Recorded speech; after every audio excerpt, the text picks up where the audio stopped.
Assalamualaikum warahmatullahi wabarakatuh. Alhamdulillahirabbil alamin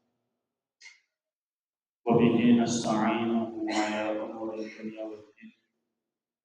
Wassalatu wassalamu ala asyrafil anbiya wal mursalin wa ala alihi wa sahbihi ajma'in. Amma ba'du.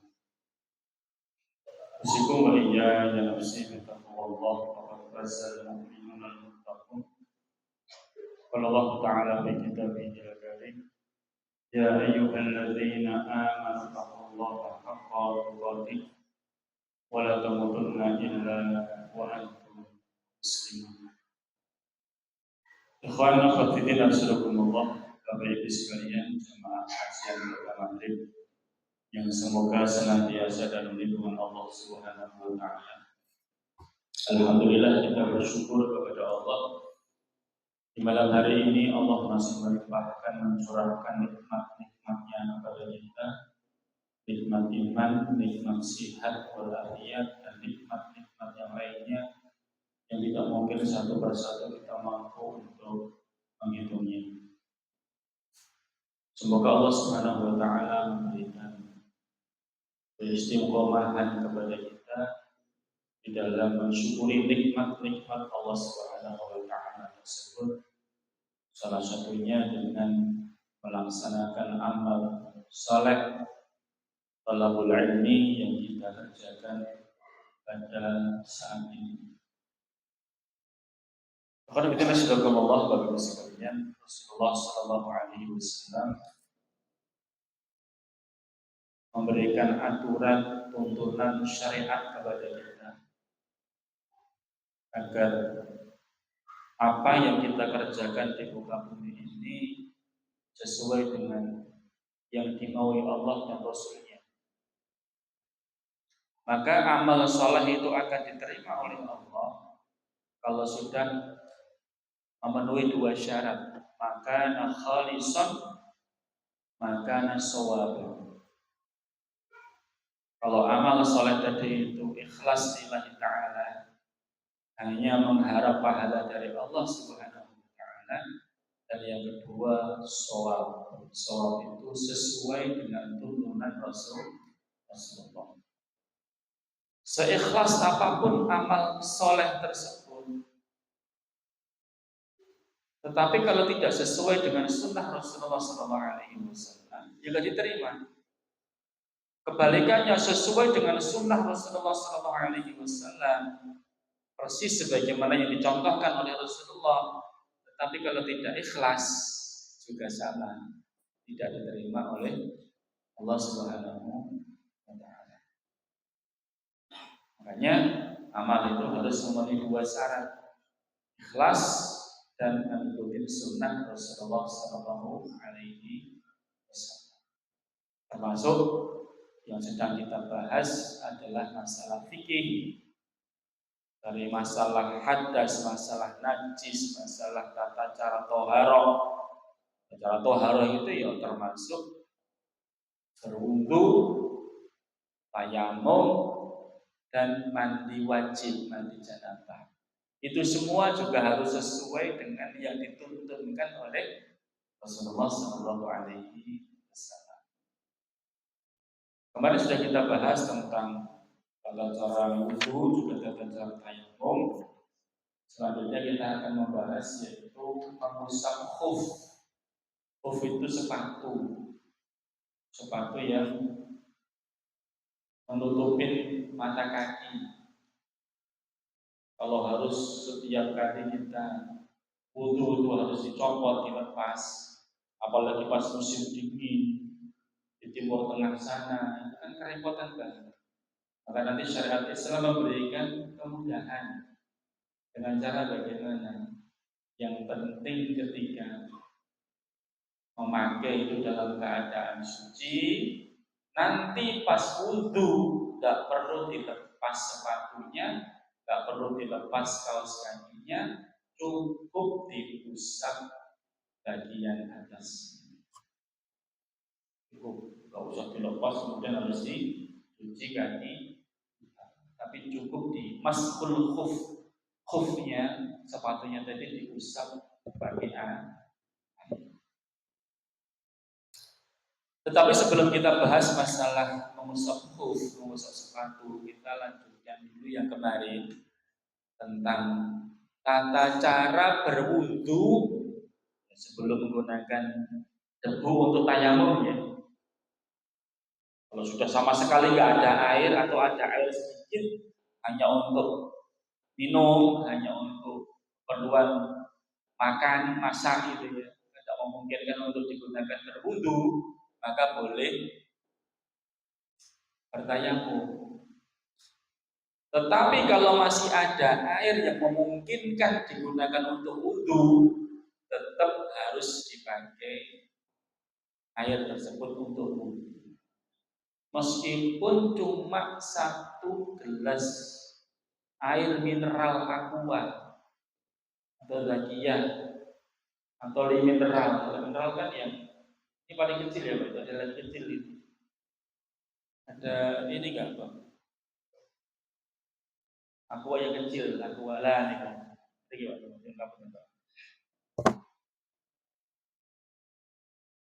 Bagaimana kita menggunakan aqua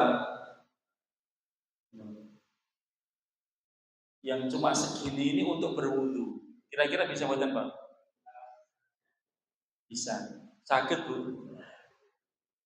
Bahkan nanti dengan spray kayak seperti ini. Ini sudah diperkenalkan untuk jamaah umroh di pesawat, untuk mereka wudunya pakai ini. Ini air, isinya air. Loh gimana caranya? Yang perlu kita garis bawahi bahwa cara berwudu itu ada 2. Satu dengan dibasuh itu dicuci. Yang kedua cuma diusap. Anggota tubuh yang wajib dibasuh, dicuci apa saja? Faksilu wujuhakum, wajah, wa aydiyakum, tangan, sampai siku-siku, terus kaki, sampai mata kaki. Itu yang wajib untuk dicuci, dibasuh. Yang satu lagi itu cuma diusap. Diusap itu cuma ada air di tangan kita, terus diusapkan. Apa itu? Kepala. Kepala itu diusap. Jadi kepala tidak perlu dicuci, tidak perlu dibasuh, sabunnya dibujung tidak perlu. Diusap saja, termasuk telinga. Lah berkumur sama masukkan air ke hidung gimana? Tidak perlu dikerjakan. Itu sunnah. Karena airnya cuma sedikit. Dan itu sedikit. Gimana caranya? Jadi kita praktikkan. Namanya membasuh itu yang penting ada air yang mengalir di anggota tubuh yang wajib dibasuh. Jadi airnya itu sampai mengalir, meskipun sedikit tapi mengalir. Kalau nanti nggak mengalir semuanya, nanti dibantu dengan tangan untuk dialirkan, termasuk tangan, termasuk kaki.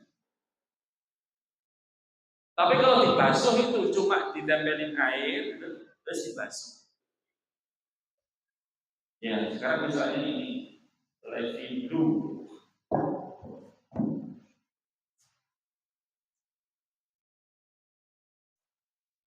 Tidak ada ininya. Kita coblos sana Pak. Kita coblos saya dibuka.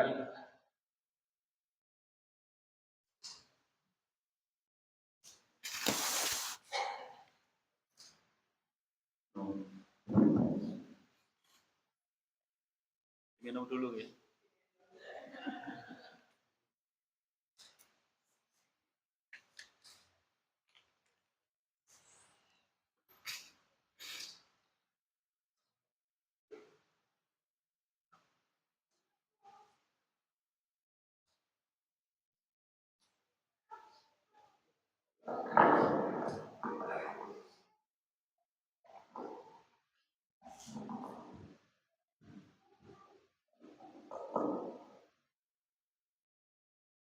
Bapak Ibu sekalian, saya langsung perhatikan mawon ini.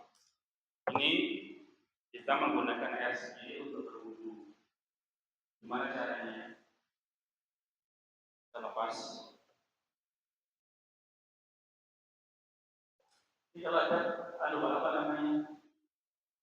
Ember tidak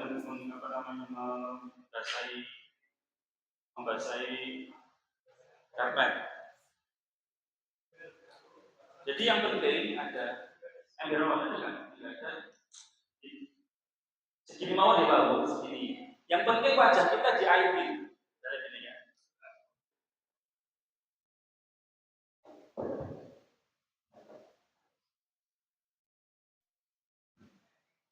Namanya wajah itu segini guys, segini semua. Harus betul-betul ada air yang mengalir di sini. Kita cuma segini aja. Ini tidak dapat sampai ke sini. Sampai jenggot-jenggot sampai di sini nih. Sudah cukup ini. Oke. Terus setelah wajah kan, nggak usah berkumur. Apalagi nih berkumur mungkin jenengan sedang di mana nih gunung atau mungkin di hutan pas camping gitu kan. Nah, Arab berkumur dengan air sungai kan rotok gitu kan, rotok gede. Neragat dengan langsung kambul-kambul kan gitu. Betul berkumur betul apa-apa. Yang penting yang wajib-wajib saja. Jadi wajah sudah ya. Terus tangan. Ini segini saja. Cuma segini ya Pak. Ini dulu gitu. Pertama kali yang kanan dulu. Kanan. Yang penting itu ada air yang mengalir. Kurang dikit ya mungkin. Cukup sekali saja sudah cukup sebenarnya. Tidak usah 3 kali.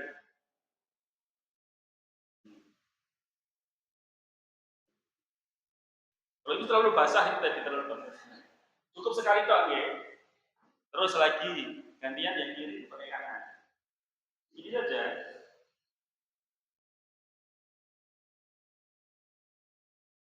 Yang penting ada air yang mengalir.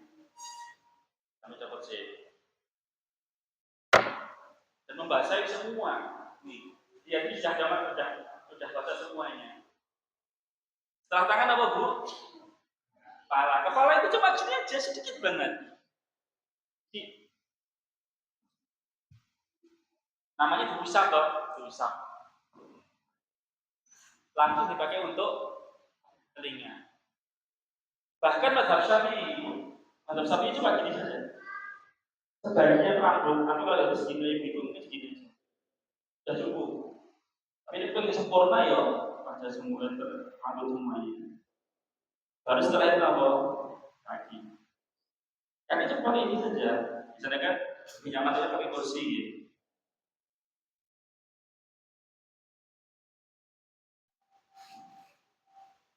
Cuma sampai mata kaki saja. Sekali saja. Yang penting airnya sampai mengalir. Yang penting airnya sampai mengalir. Karena mampu ya. Sampai mengalir. Lalu setelah itu kirinya.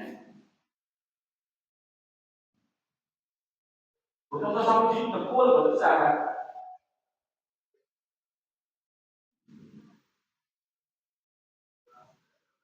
Dipastikan. Loh, lihat tak Bu? Positif apa? Bisa. Ternyata hanya separuh bisa dipakai untuk berwudu. Bahkan kalau ini untuk berwudu bisa melaksanakan sunnah. Di rumah itu untuk dibaca, terus apa namanya lawar. Ya, untuk apa biar kita tidak bertanya dulu selagi masih ada air. Kayak dulu contohnya pas kita di mana Jakarta, aksi 212 ya, kami itu Monas itu 2 itu bunyinya di mana? Di bagian air aqua, satu air aqua satu oleh kali aqua. Nah sekarang lebih sedikit lagi, yaitu pakai apa? Spray. Ini lebih sedikit, jadi cuma 60 mili. Di bawah jamaah umroh ketika mau melaksanakan umroh. Gimana caranya? Yang penting ada air yang mengalir sampai ke belakang anggota wudu gitu. Karena dulu berarti wajar. Sampai mengenai itu mengenai. Terus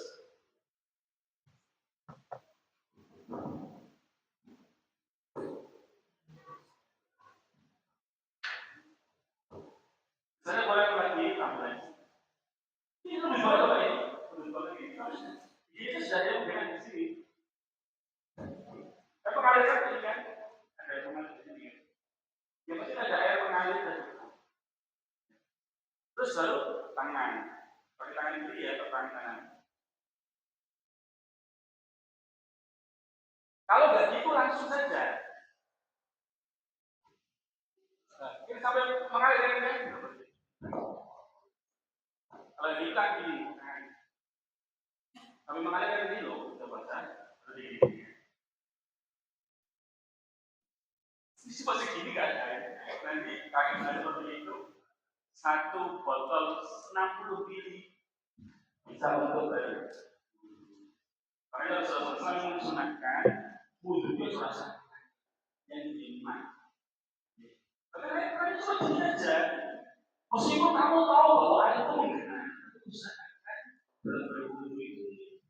Apalagi sekarang musim kemarau jangan banyak kan teman-teman yang ada di gunung di bawah di tempat yang lain.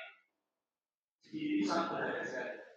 Makanya mereka ketika wudhu itu bahkan mandinya itu kalau praktek saya itu di sempit sana itu cerita itu kalau mandi itu makanya apa? Anduk dibasahi air terus dilakukan. Namanya apa nih? Sipit. Jadi daripada untuk mandi, untuk minum anggota keluarga, untuk minum binatang ternak.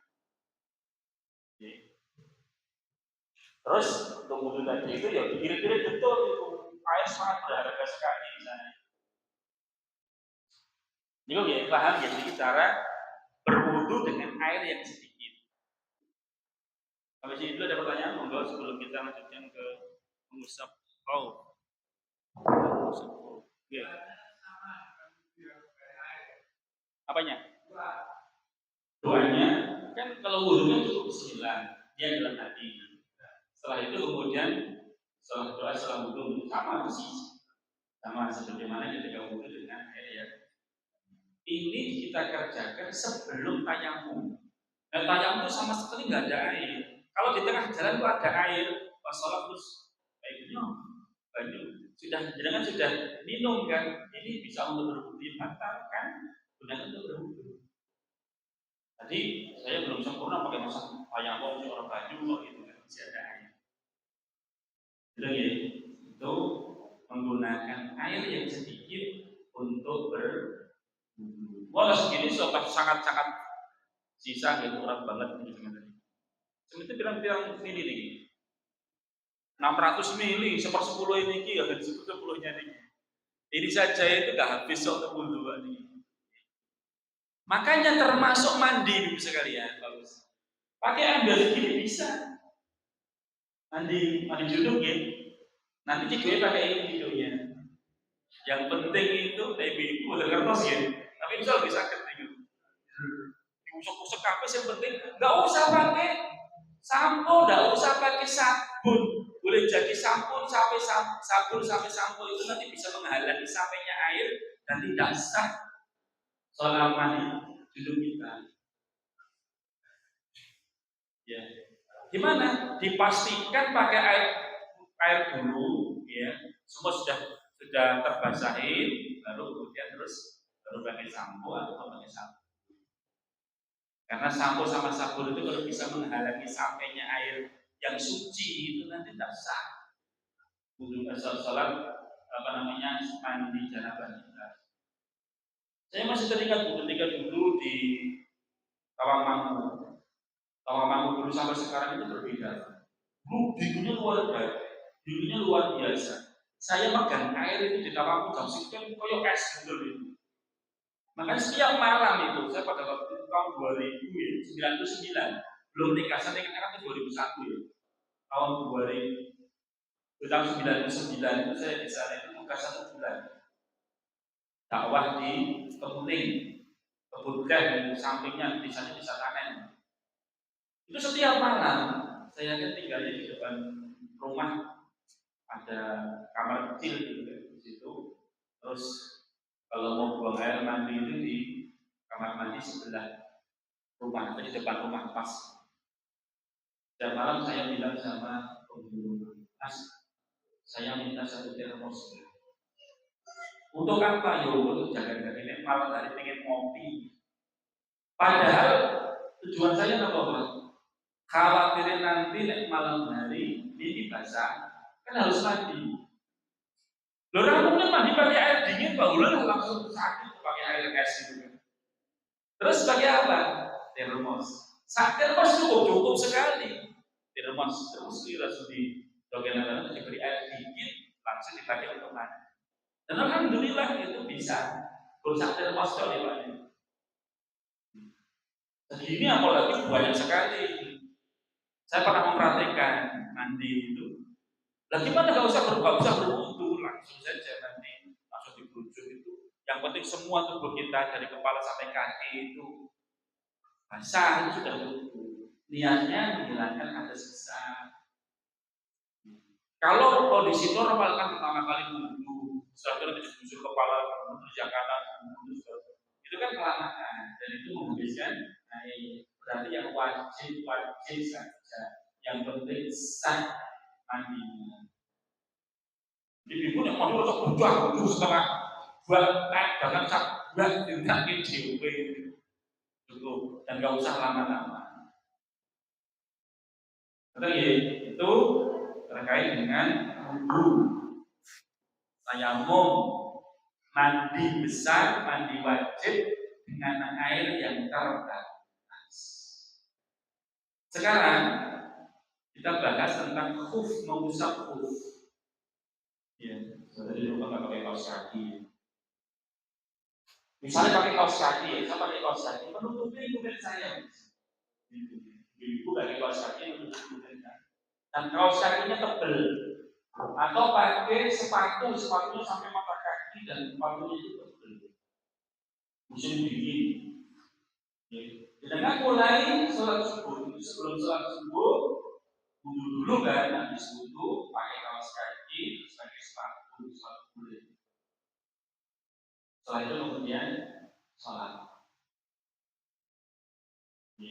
Dulu pada zaman Rasulullah itu sholatnya pakai sandal pakai sepatu. Kenapa? Karena bawahnya pasir. Kalau sekarang dalam waktu kecil pakai kaos sepatu. Dulu kalau tak milih. Dan kita kaos kaki, tapi kaos kaki yang tebal. Ya sudah, yang penting sebelum pakai sepatu tadi dia dalam keadaan suci. Nanti pas sholat zuhur cukup wudu tapi tidak usah dibuka sepatunya. Nanti pas asar wudu tidak usah dibuka sepatunya, kaos kakinya, termasuk maghrib sampai isya. Itu bagi yang tidak safar, orang yang mungkin batasnya sehari. Tapi bagi musafir yang ke Jakarta, musafir boleh sampai 3 hari boleh untuk tidak dibuka kaos kakinya sepatunya. Tapi kalau dino harus itu, harusnya otomatis dibuka, udah dibuka ya basta. Jadi ini ada syariat dari Rasulullah SAW. Beliau mengatakan, "Idza tawadda ahadukum fala bisa khufaihi falyamsah alaihima wal yusalli wala yahlaqhuma insya'a illa min janabah. Apabila salah seorang di antara kalian berwudu, lalu ia memakai kedua khufnya, itu setelah itu dipakaikan khuf tadi itu sepatu yang menutupi mata kaki. Maka hendaklah ia mengusap di atas keduanya, lalu sholatlah dan jangan melepas keduanya jika berkehendak kecuali kalau janabah. Kalau mandi besar kan harus dilepas ya karena mandi semuanya harus dibasahi. Tapi kalau nggak sampai jinabah, nggak sampai mimpi basah, nggak sampai hubungan suami istri. Cuma karena pipis, kan kadang-kadang kalau orang musafir apalagi naik gunung itu kan, nggak perlu dicopot sepatunya kan, pipisnya bahwa ini lagi dengan pisah itu. Kalau nggak gitu kan dia cari tempat yang aman terus keluar itu terus dibagi apa namanya dicuci. Kalau nggak ada air ya pakai apa namanya pakai godong ya. Kan boleh dong bersuci pakai daun. Kalau nggak ada apa namanya mesinnya kan pakai batu. Kalau batu nggak bisa ya nanti pakai. Sekarang kan ada tisu, tidak ada tisu ya pakai daun. Kan daun itu banyak di gunung itu tapi tidak daunnya ada kurang. Menurutnya malah lontok kabeh. Lah terus gimana? Saya sudah batal kan itu pun batal, sudah pipis kan itu. Gimana wudhu? Lah pas wudhu tadi selesai tadi ya wudhu. Kakinya gimana? Cukup diusap mama. Cukup diusap. Tangan pada tangan kanan. Jadinya sudah diusap. Usap di atas pakai air sedikit ya. Sudah ada air tahun ini. Air terus diusap. Itu sudah itu namanya masful khuffaini, mengusap dua sepatu. Ini kemudian dari Allah Subhanahu wa taala. Untuk mengusap khuf ada beberapa syarat. Satu, keduanya dipakai dalam keadaan suci. Ini berdasarkan sabda Rasulullah sallallahu alaihi wasallam kepada Mughirah bin Syu'bah ketika hendak melepas kedua khuf Nabi sallallahu alaihi wasallam untuk membasuh kedua kaki beliau ketika berwudu. Maka Rasulullah mengatakan, biarkanlah kedua khuf ini karena aku memakainya dalam keadaan suci. Jadi para sahabat ingin lepas sepatunya Rasulullah, terus ingin membasuh kaki Rasulullah ketika wudu. Rasulullah nggak usah dicopot, sudah kamu usap saja di atasnya. Bukan di bawah Pak, meskipun yang kotor di bawah, tapi yang diusap itu di atas. Makalah Rasulullah mengatakan kalau agama itu berdasarkan dengan rokyu, dengan akal, maka mestinya yang diusap itu bukan atasnya tapi bawah. Wong sing repot isor kok. Tapi Rasulullah enggak, cukup di atas. Sebagaimana kalau kita batal, sing kentut apa? Sing kentut yo buburnya, bokongnya. Tapi kok yang dibasuh anggota itu. Ya memang perintahnya seperti itu. Jangan tuh, iya toh, masa sing batal kono kok sing dibasuh orang kono niki piye gitu. Makanya kalau ada orang mempermasalahkan seperti itu, Bapak Ibu sekalian, dikoplok wae tadi.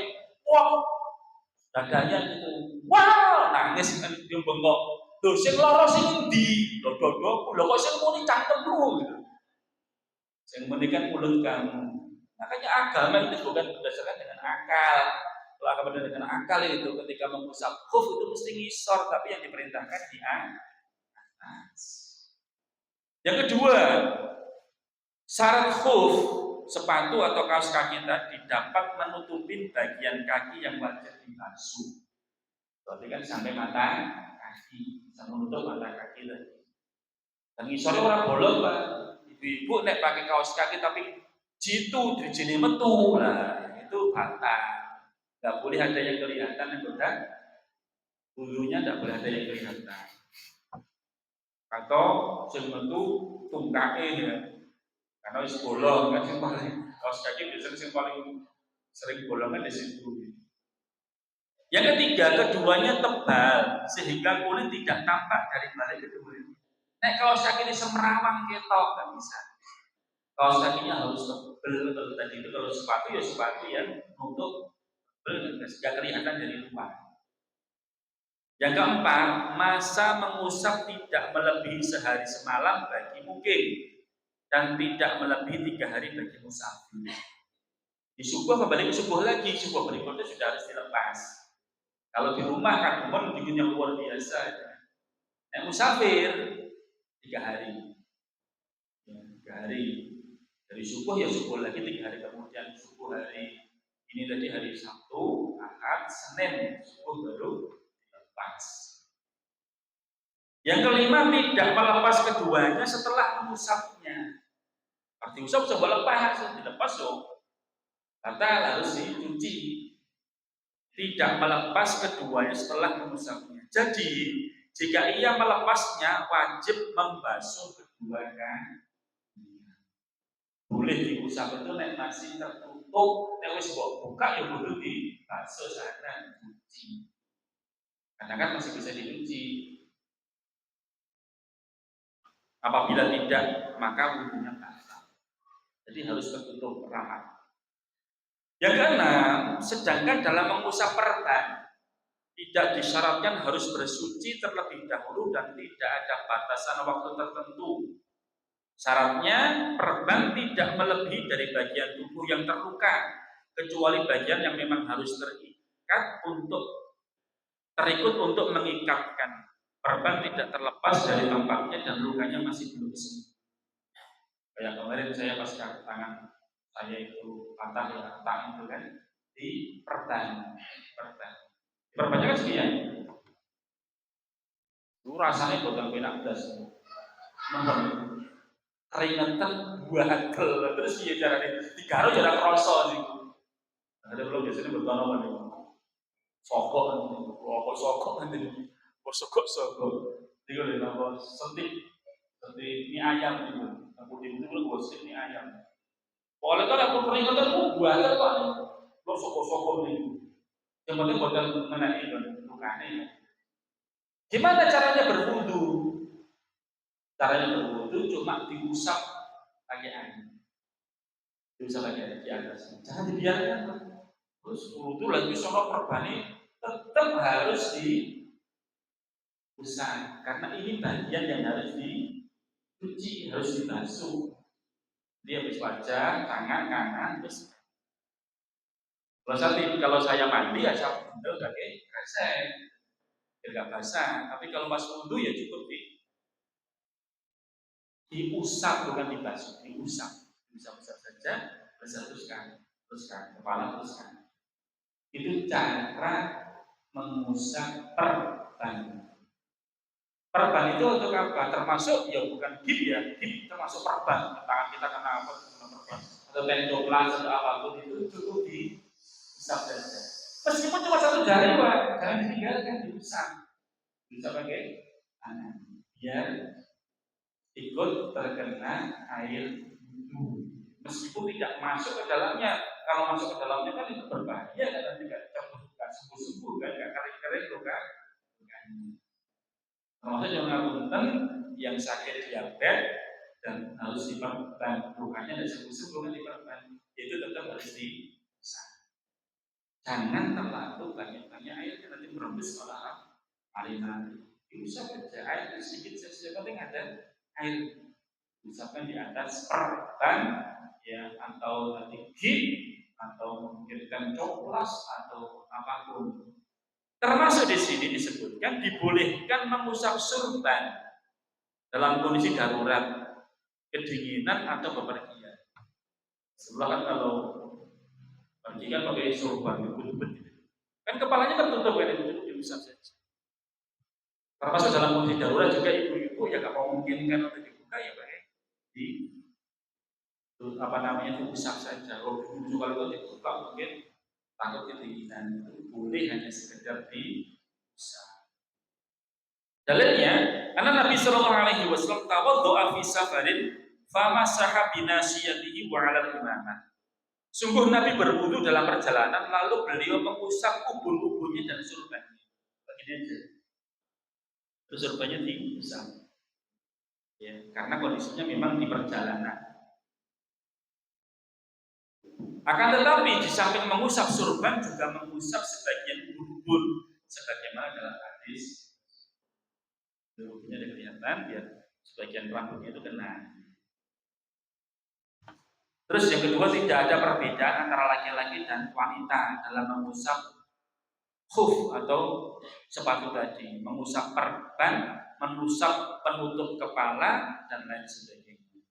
Jadi hal yang dibolehkan bagi laki-laki boleh juga untuk wanita. hukumnya sama.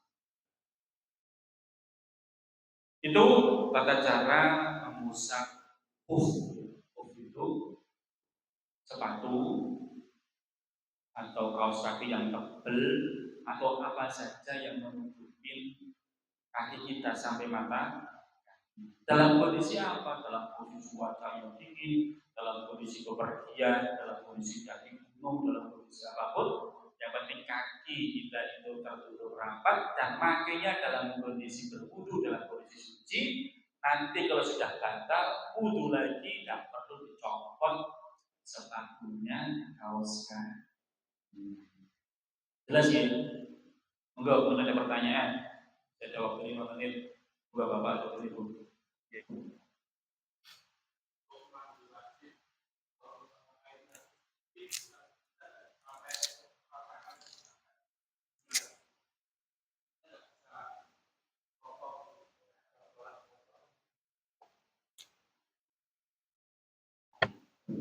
Berarti dalam kondisi sedikit ya pakai tidur kan bisa Pak ya? Belakang atau dibantu dengan apa namanya? Kain atau apa gitu kan. Yang penting bisa semua tubuh kita itu terbasah. Nah si ben itu ada airnya kalau itu belum pembahas Pak. Nah si ben itu kan cuma membasuh ya, bukan cuma mengusap bukan. Tapi kalau memang airnya memang sampai mengalir, itu enggak apa-apa. Makanya kalau air sedikit ya suruh minta bantuan kepada istri atau minta bantuan sama suami. Ibu pun kaki dari belakang. Itu dalam kondisi darurat kan, sedikit banget. Tapi sekarang kan banyak air kan ya sudah maksimal saja kan. Ya. Itu dalam kondisi memang betul-betul air itu sangat sedikit, hanya cukup untuk minum, cukup untuk makan, untuk minum binatang ternak dan diri. Irit-irit wudu pun mandi pun juga caranya seperti ini. Enggak yang lain.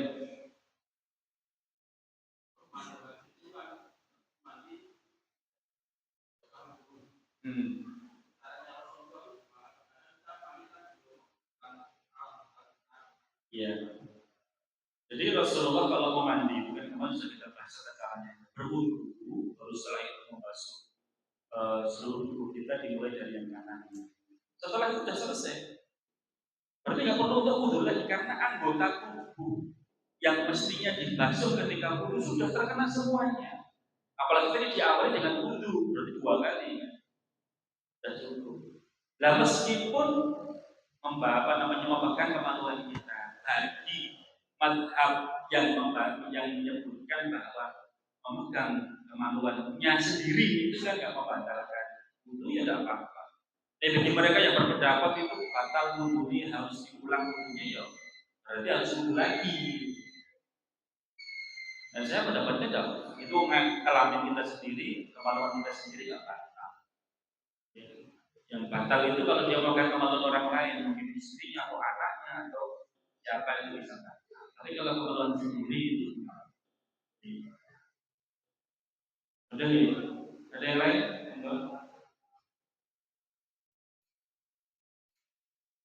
Cukup paham ya?